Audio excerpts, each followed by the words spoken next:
सोने के गिर गए भाव। सोने की आलमी और मकामी मार्केटों में कीमत कम हो गई। गुज़िश्ता रोज बैनुल-अक़वामी बिलियन मार्केट में फी औंस सोने की कीमत $18 की कमी के साथ $2,639 की सतह पर आ गई।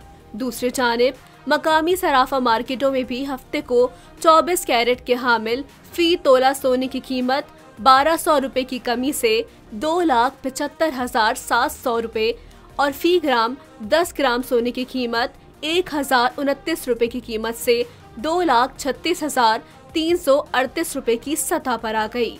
जबकि सोने की कीमतों में कमी के बरक्स मुल्क में फी तोला चांदी की कीमत बगैर किसी तब्दीली के साथ 3,350 रुपए और फी 10 ग्राम चांदी की कीमत भी बगैर किसी तब्दीली के 2,872.08 रुपए की सतह पर मुस्तहकम रही।